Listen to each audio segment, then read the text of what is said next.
We have one more young Indian with us today, Voice of the Young segment. Hello, everyone. Good to be back. Right now, I have with us Shreya Singh. Let's listen to her. Over to you, Shreya.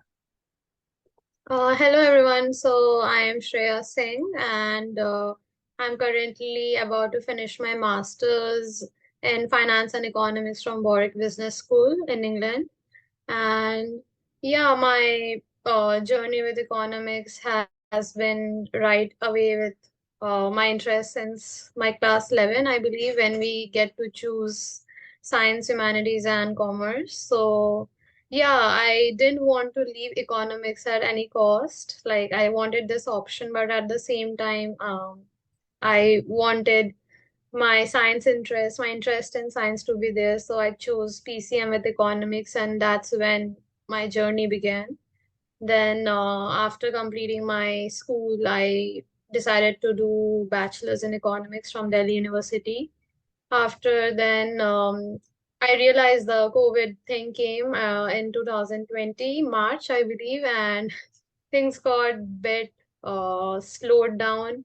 And I took the best opportunity, best time during the pandemic to explore options, what I can do further, which gave me the option to see my colleges for masters. And yeah, and there was one sufficient year enough to explore which university is perfect fit for me, what course is good for my interest. And there I went with Warwick Business School in UK. And yeah, I was looking for a perfect amalgamation of finance and economics because I was also interested in finance, because my university gave me this opportunity to do one add-on course by National Stock Exchange, which kind of intrigued my interest towards finance. And yeah, and I felt I could have gone for economics in India. Like I did apply for entrances and I got into few, but then I was so adamant towards doing finance and economics that I couldn't find well perfect course in India. Like if I agree, there are a few, but they were like very new, and I wanted to go with the ones which I can trust upon. So I then popped onto LinkedIn and I asked people who are doing such course around the world. And yeah, that's how I landed up here. And it's been a great journey overall. And I would like to see my journey over 1 year, because in UK you have 1 year masters, and it's really different from that of India, because I know my friends who are doing masters in economics in India or any other kind of masters, be it MBA or other course, and it's really a great journey been so far. And yeah, uh, it's been a good start as well as a good beginning towards a new journey. Okay. And how do you find the instruction different in Warwick and India? Well, I feel that in UK, in Warwick specifically, um, you are made quite independent in a lot more terms. Or I don't know if it's the master, because I have no idea about the undergraduate coursework. Speaking with regards to masters, you are made quite independent in terms of paving your journey, like how are you planning your schedule for a day. Of course you have lectures and classes, but for a master's student who is living independent, because the first idea of studying abroad is like you are an international student, you have to plan your schedule accordingly. You don't have your parents lining up with you, like to do something or planning your schedule. So you have to be self-disciplined. That I believe is the key factor overall in this journey for all master student. And speaking academically with regards to my course, I believe that you have to be like true to yourself what you're studying. And if you really enjoy the subject, then only you believe you're doing justice to it. Because I know I hate saying that, because people from most of our generation are like towards in a rat race, like okay, bachelor's done, then master's done, and like now I will get a job.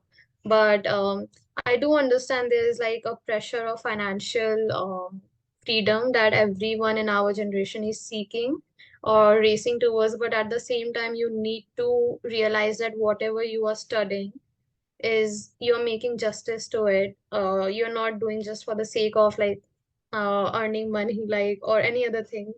So in UK, like the professors and the teaching environment is like very, I would say, practical in that sense. Like comparing to what I was in my bachelor's, we were taught using like readings. We had readings, different authors, and we were just taught. And like some professors have different style of teaching. Some uses PowerPoint presentation, or some uses kind of what I would say, like they would just pick out certain important paras or lines if it's a theoretical subject, and would like put an emphasis towards it. But here, most of my subjects were like very practical. And to answer how did I realize it's practical, because I started doing a summer internship at Moody's back like 3 months ago, and I was very shocked. Like, okay, I studied this few months ago, and I'm able to see in my job, which, trust me, I have not heard from many people about this. So, like, even if I was studying, I was like, oh, I studied this, and I could relate it, which got things easier for me. Like, just in context, I was working in a credit risk management company, so I was able to relate the finance and macroeconomics part in terms of forecasting the data and using some kind of models that we are taught in finance, like the Black-Scholes Merton model or CAPM model. Mm-hmm. So it's like quite very in daily usage in this finance world, and Yeah. somewhat to economics if we talk about consumption CAPM model. So yeah, it was really interesting because you don't get bored when you just study it theoretically. You apply it in the practical world, and you feel like getting indulged and engaged with it. Apart from that, in this overall 1 year, the teaching style, most of the professors were engaged into showing some videos that they made it on Moodle, or like kind of a doodle or some kind of graphic designing, which makes it visually appealing to students to learn and engage, because like it's about people retain the visuals faster than the text or any kind of things. So I felt that much very engaging, because I remember one of my professors for asset pricing explained the 2008 market crisis using a doodle crisis. He explained using the bucket theory of the water, and I could just relate it, because I have been taught this 2008 crisis from various teachers, and I just found this way very intriguing, because whenever I forget, for suppose, I will remember that the way he taught. Mm-hmm. So I found it quite intriguing and well connected and well versed. And yeah, to be honest, I heard that in abroad you don't have much exams, but it's very much not true in UK, because I don't know, I was very much shocked, and because we have to write a proper written test, and I felt it. I don't know, I felt that as per UK's education system, it was quite difficult. I maybe it's because I had the 2 year gap because of COVID. We had online exams, so I feel maybe that's the reason. Or yeah, because exams are usually very strict here. You don't have a second chance. If you fail, it's like the end. So they are very strict, and like yeah, the passing mark is 50. In India, I have heard in some colleges it's 33%. I might be wrong, or I don't know. So yeah, it's quite strict, and the difficulty level is again it's not like India, I would say, like, oh, okay, go through previous papers and you will be done. Ah, It's not that level, because in my bachelor's that used to be the case. We have to go through previous papers, and usually questions come from those, and they are kind of a repeated pattern. But you really have to apply your brains in that paper. So kind of felt like I was doing physics. So physics. Yeah, like in my school, that was the only subject I have to apply brain. It was like no matter how much questions you solve in previous paper, in the main time, the exam time, you have to apply your brain, you have to solve it, you have to think it, and then. So I felt economics and finance was kind of that in during exams, but it's good only like that's what they are checking on you. Like you have to perform your best and be prepared for the worst situations and in the difficult situations. So yeah, for anyone who is coming here, I would suggest be well prepared because it's a very tough competition here. Like not in terms of competing with others, competition like within the university, within yourself, because they are judging on various parameters, and that's why they are like getting i- us into here. Hmm. So yeah. Okay. Uh, what else? Anything else you want to add, discuss, talk about your Um, own life, how you manage in a foreign country, or how you did it in your bachelor's, whatever, what's on your mind. Yeah, like now I was speaking of the difficulty level. So I would like to continue on that because the parameter for the university, for my university was like very strict. They were like if they were only getting in people, and for my course, finance and economics specifically, those who have scored 9 CGPA or above, from top tier 1, even if it is a top tier 1, they were like, okay, you have to be 9 on or above, because with other universities they were lenient with tier 1 because they know like if it's a tier 1 college, people are like scored a bit strict or difficult, so they were not lenient with that. So I quite had was like first bit alert.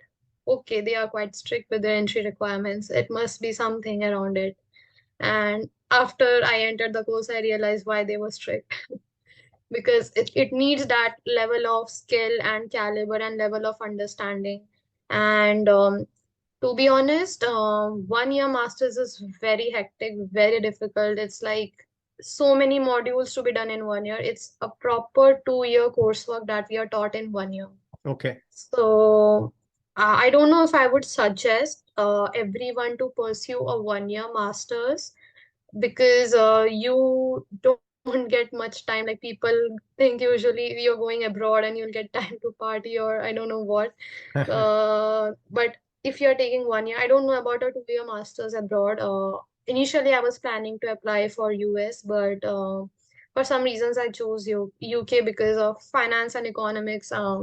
Kind of thinking London being the capital of finance, and so yeah.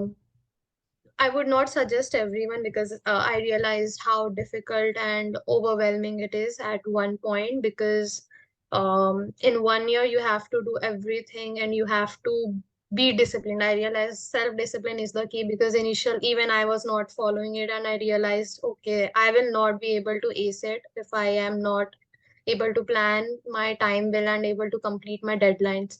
Not assignment deadlines, but like deadlines assigned to yourself. So, and it's not about discipline is like only for masters. I realize it if like my course is finishing and I have a kind of things planned on my way. If you inculcate it further, um, thinking that okay, you don't have a job as well as you're not pursuing any education, it helps you to realize your interest. You are able to follow what you want, and you don't get lost in some kind of loop, I would say. So yeah, and I somewhat felt that people of our generation are like quite in a hurry. I felt that in myself after bachelor's, and I also felt that if you are pursuing masters abroad, not only abroad, for suppose in India also, you should gain some kind of work ex, not because like some universities require, but because I think it helps you to gain an idea what you actually want to pursue. So, and because I felt that I should have done that. I tried initially in India, but I guess that was just a bad time of pandemic that I was not getting jobs. But many, because when I remember the first day of my master's course and I was the youngest one.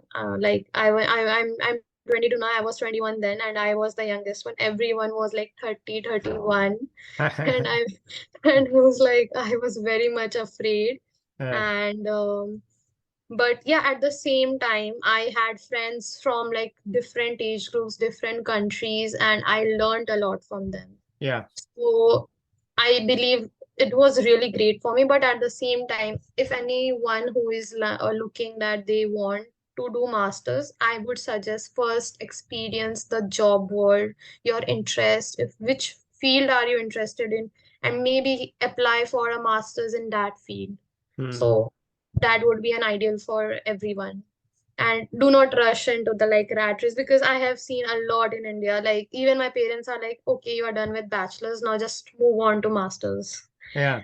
So I feel that even my parents were inclined towards that, and kind of I was also kind of in a peer pressure to go through it. But I realized that even talking to many people in my cohort, they also said like getting an work experience helps you to navigate the correct path for yourself, and you get to explore. Even if you don't like that field you're working in job, you get the idea, so you Mm-hmm. anyhow learn something from that. So yeah, I would suggest people to do that. Mm-hmm. And yeah, and the best opportunity I felt studying with different people in my cohort was I learned from them a lot. Like you get to bond with people in masters a lot because you were given many group assignments and projects, and it's like a very serious task or not, because I remember we were given an econometrics project. It was a 24-hour live project. We were awake for 24 hours live. Wow. And I just remember we entered the building at 12 noon and we just exited the building at 11:40 a.m. next Yeah. day.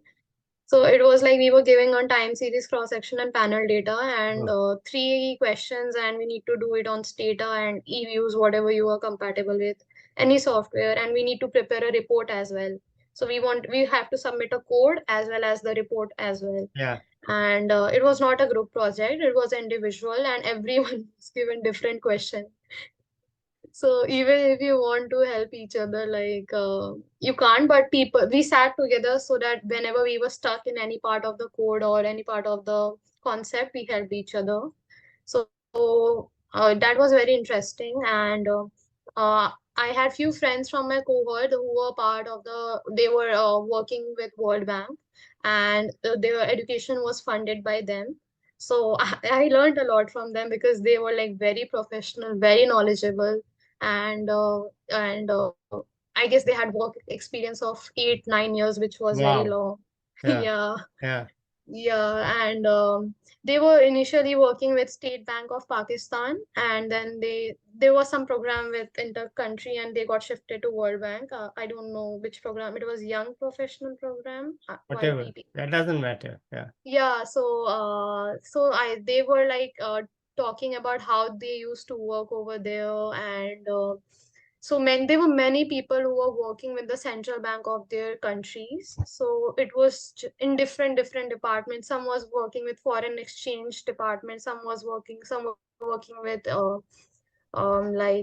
forecasting department or agriculture department within the central bank. So because why I am saying this, why I'm putting an emphasis on central bank, because I was very much intrigued to work with the central banks of countries or the World Bank or IMF, and talking about it, knowing and in depth of it gave me like more interest. And I realized how economics is so vast that under such roofs they have so many departments, so Mm-hmm. many roles, and you get to learn them from a lot, and how kind of work experience gives you an idea and experience and learning that helps to make things a bit easier as well as familiar. I would say the word familiarity is like a lot more at strength, what you need in masters. And yeah, so I would suggest that networking with people helps you to get ideas, and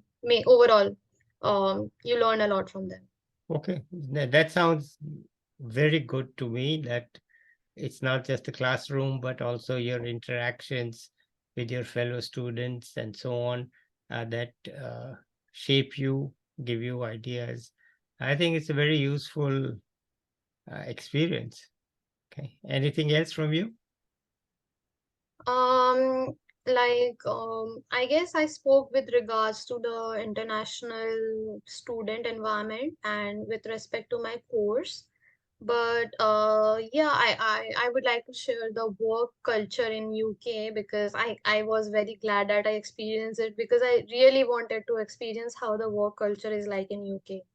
And so I really wanted to get a like a full-time job here, like a sponsored, if not sponsored, then a full-time like a job. Like at current I don't have one, I'm still actively applying, but I got the internship program. So initially I was very scared because I had exams and I was doing internship as well.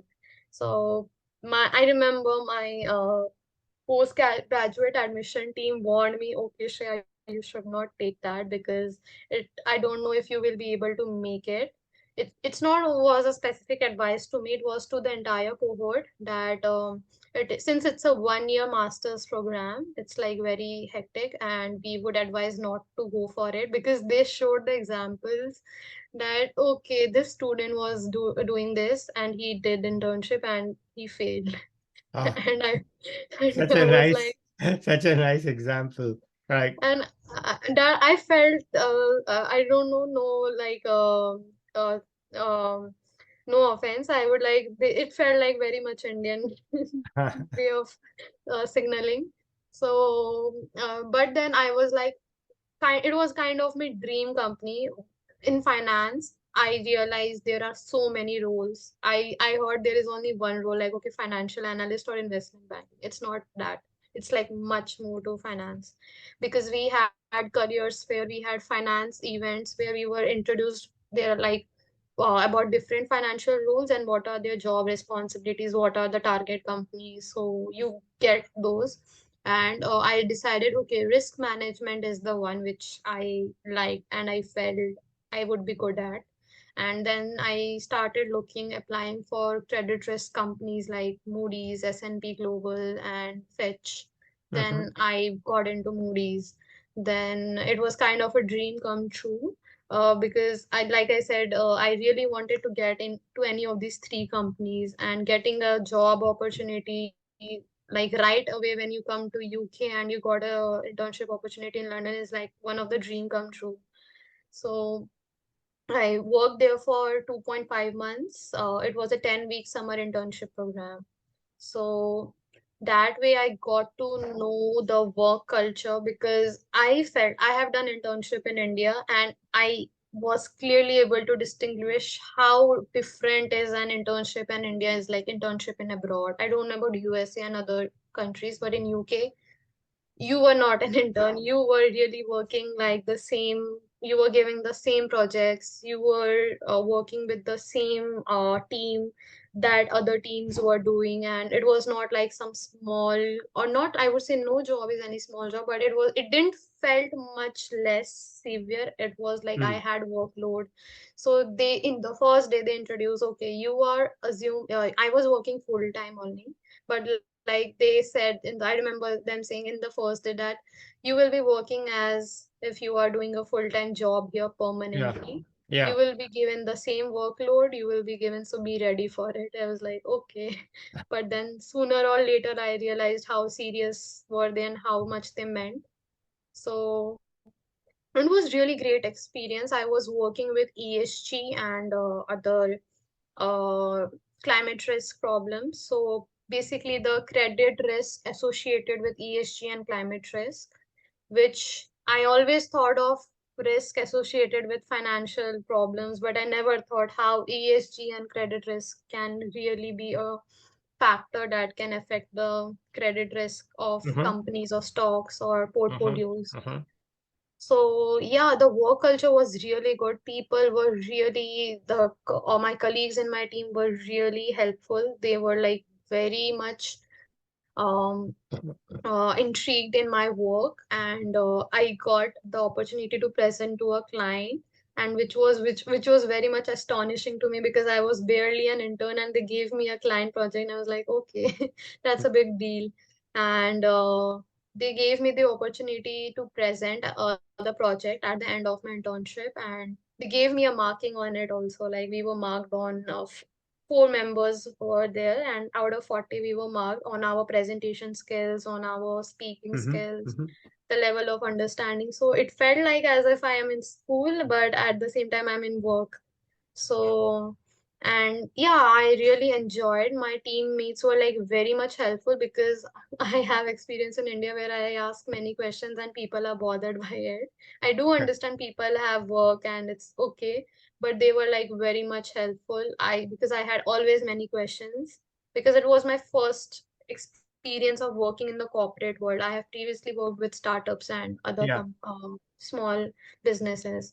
So they were very much helpful, I would say, because everyone was very kind to answer my question. They were like, okay, if you have a question, I have this slot free, just book it and I will be there to help you. Okay. So that was really good. And overall, I would say, um, suggest that, like I said, a kind of work experience in the field you are interested, it really helps you to get a clear idea how it is done. Okay. Either you will have the idea, okay, this is perfect for me, or you will say, okay, this is not for me. Okay. So now that was a great experience, and that's how I decided, okay, this is quite the field that interests me, Okay. and maybe it will be one of my choices in future.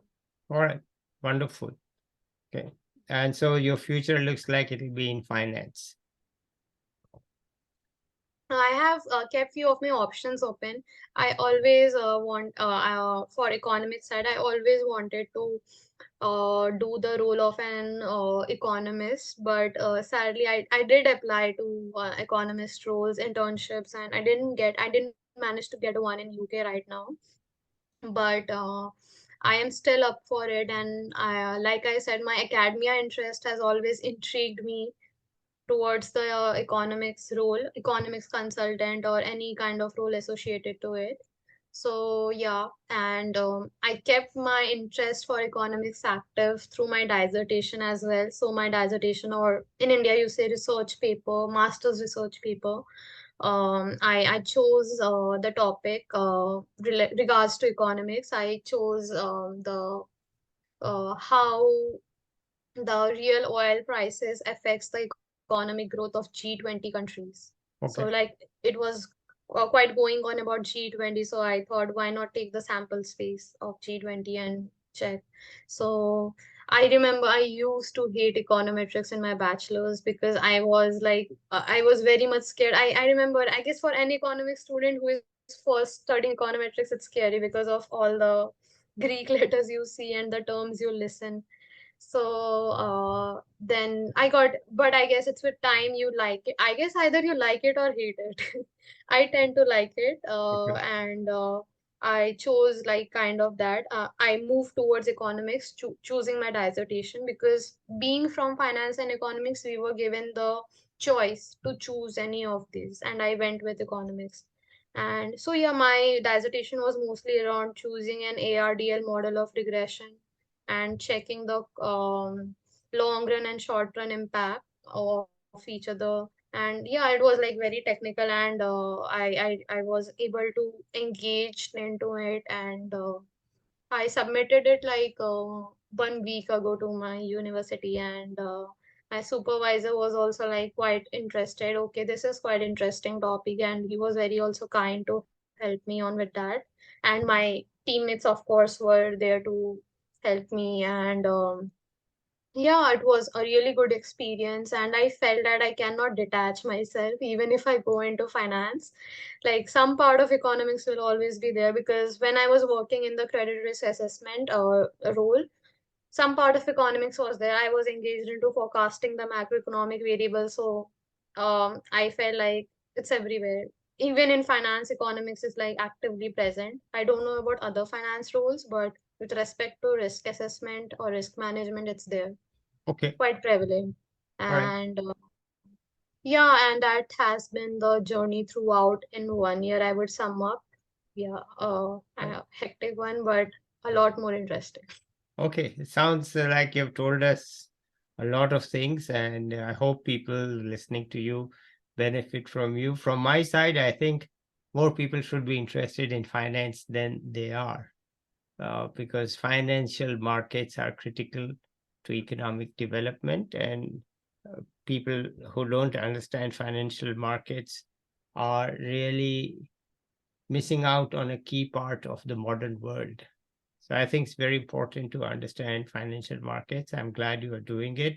And it's a good thing for people doing economics courses to actually get a better understanding of finance than the typical BA syllabus actually offers. I think we need more than that. So I'm glad to hear it from you. Okay, anything Yeah. else? I don't have anything much to say, but I have a question to you, like quite of connecting my interests. Okay, Like I mentioned, I have been always been intrigued working with the central bank of countries. Like I was initially interested seeing the everything from outside, but when I studied, I met people who are still doing and actually doing the work and talking about it. That made me more interested.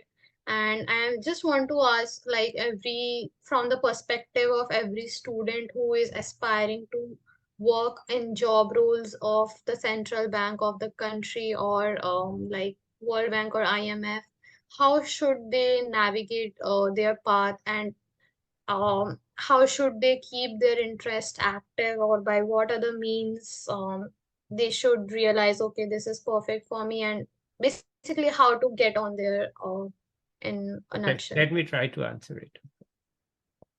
The three are actually quite different. The central bank, the World Bank, and the IMF, and many people don't realize it, but the IMF is quite different from the World Bank. So let's first focus on that side. Okay.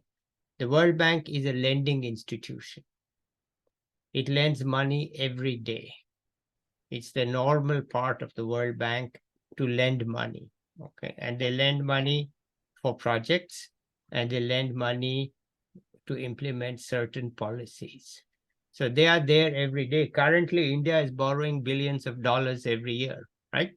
So they are basically financing, say, projects, and they're also financing, say, like the elementary school program called Sarva Shiksha Abhiyan. Okay. So they gave $1 billion loan for Sarva Shiksha Abhiyan. So you finance your schools through that money.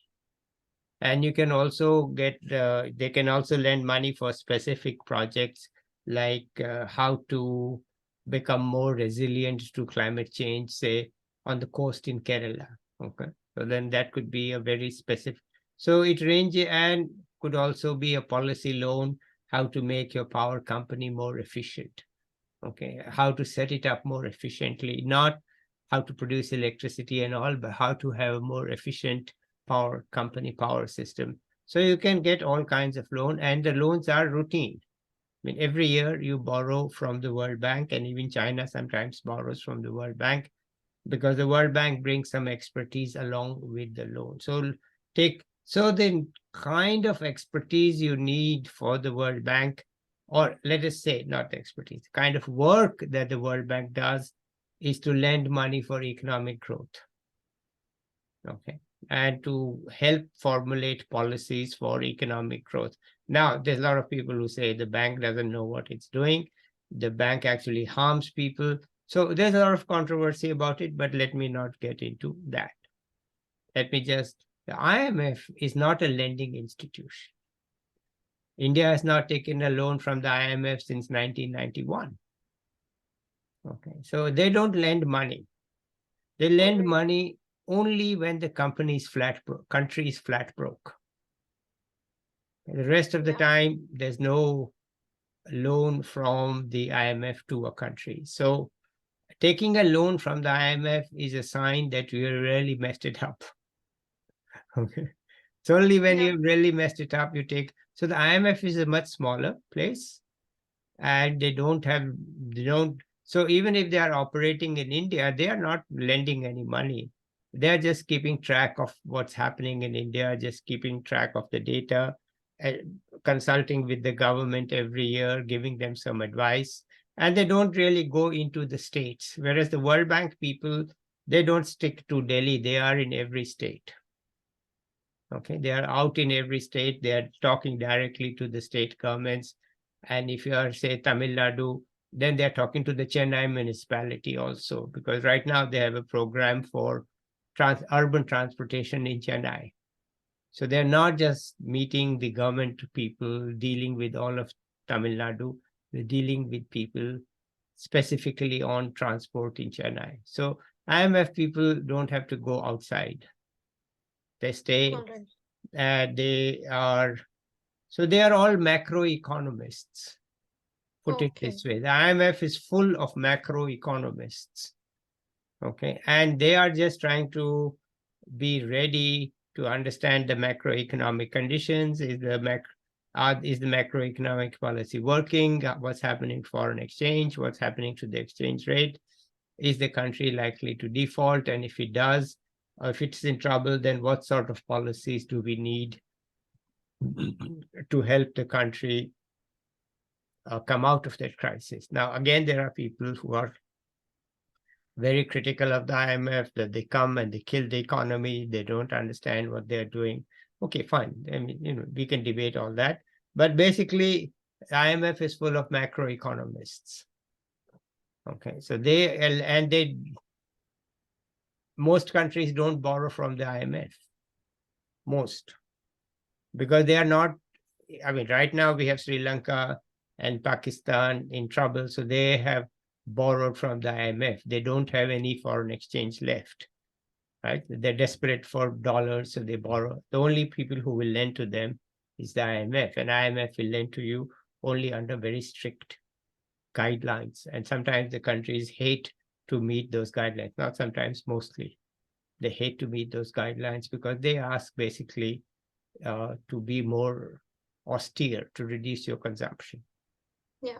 Reduce your subsidies, but you need to be really interested in macroeconomics and to have mainly an analytical role most of the time, because if you are assigned in India and its neighboring countries, most of the time, like Bangladesh has now applied for a climate loan, but it's not in trouble. So most of the countries are actually not taking a loan from the IMF, put it this way, Yeah. right? Where the World Bank is lending money every day. Okay, Yeah. it's a big difference, and you don't have to be a macroeconomist in the World Bank. You can be an economist. Also, you can have engineering background, MBA, etc., and you can get into the World Bank, provided the competition is stiff, very stiff for both of them. And if you are an Indian, it's basically negative because it's overrepresented already in the World Bank and the IMF. So it's a difficult thing to get in, but yes, people do get in, and you have to have a MBA or a PhD, generally speaking, to get in, and it helps to have it from a top university, though people are from all over. And they tend to hire young people only through a narrow program, which in the World Bank is called the Young Professional Program. In the IMF, it's called the Economists Program, I think. And Yeah. that's a way to have, it's like a application and interview, right? All right. So you can't just apply at any time. And those people are not hired on the basis of a vacancy. They are hired to be part of the staff. Okay, then what job you are assigned, that will come later. Right now, they just hire 10, 15, whatever. I don't know how many people. And it's tough to get in. It's very tough to get in. Okay, so keep that in mind, that nobody should plan on that job, because you may not get it. Okay, chances are it's like very tough to get it. Okay, central bank is not internationally oriented. It's trying to maintain the country's dollar deposits, foreign exchange, and also along with it is monetary policy and foreign exchange. So those are the only issues of interest. Now, of course, they need to understand the whole economy. So they will have people looking at agriculture. They will have people looking at every part of the economy, and they will issue their forecast of the overall GDP growth rate. But at the heart of it they have two jobs. One is anything related to foreign exchange, dollars. So the foreign exchange rate, the amount of foreign exchange you have available, and inevitably it means interest rate. So Yeah. interest rate and monetary policy and foreign exchange. They also typically are supervising all the commercial banks in the country.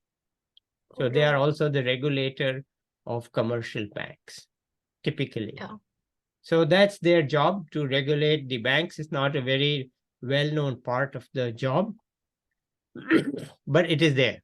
And Yeah. the rest of the job is to keep the amount of dollars the country has at a reasonable level by maintaining a exchange rate that works for the country.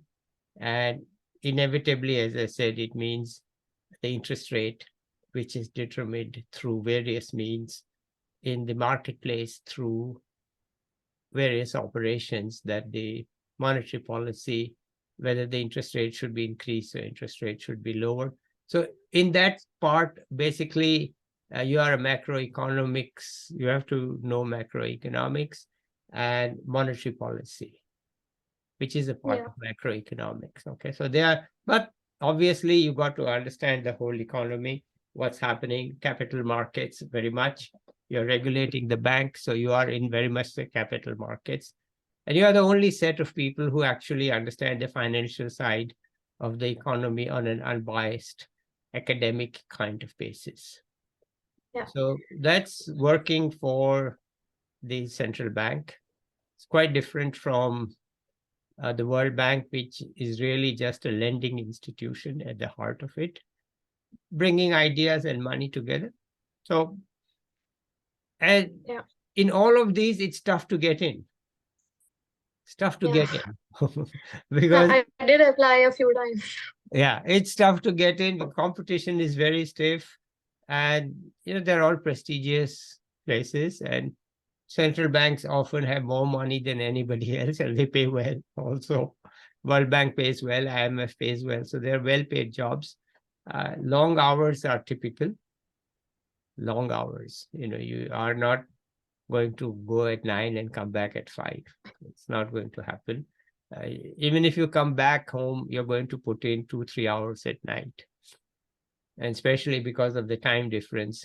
If you are living in the World Bank or the IMF, every country you work with is on time difference.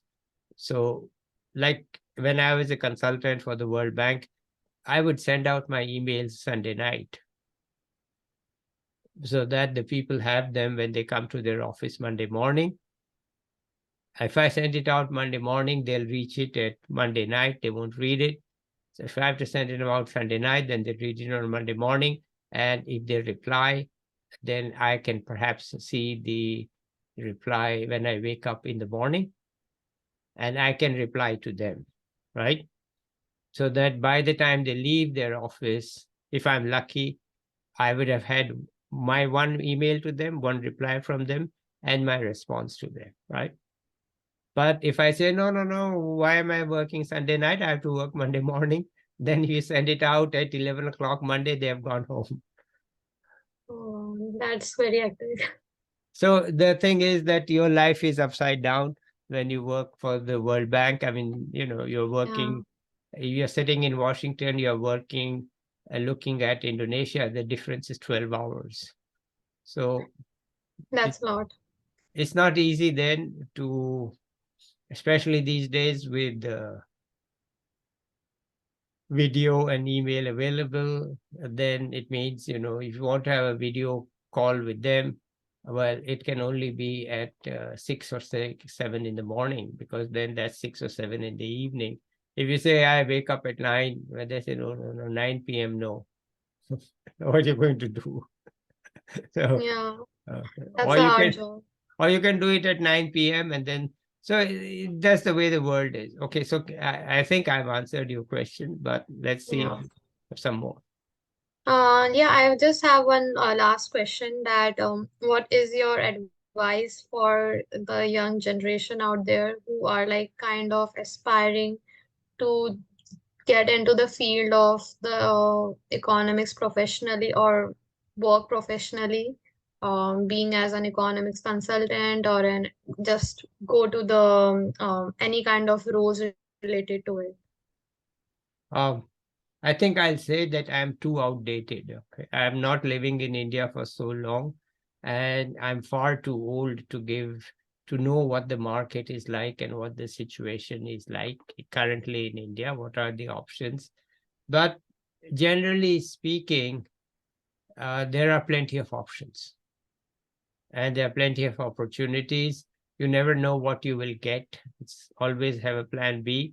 You never know which one you will get, but take what you have and make the most of it. There are plenty of Right. opportunities in India today, which was not the case many years back. There's Yeah, corporate, there is ESG in corporate, there's NGOs, think tanks, government, universities, and so on, and many, many opportunities. So it's an open field.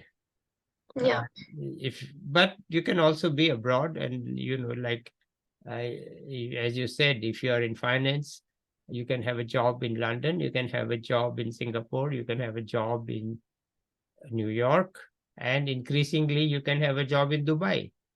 But Dubai wants yeah, to put itself up as a financial capital. yeah, You can even go to Australia, though you may, whatever, it's an open worldwide field. And I would say that you can have a job very easily, but jobs are competitive and tough. That's the main thing, that they're competitive yeah. and tough. Especially when you are an international student and you apply abroad, it's really tough. Yeah, it's tough because Yeah, you have visa problems and you have yeah, difficulties with that.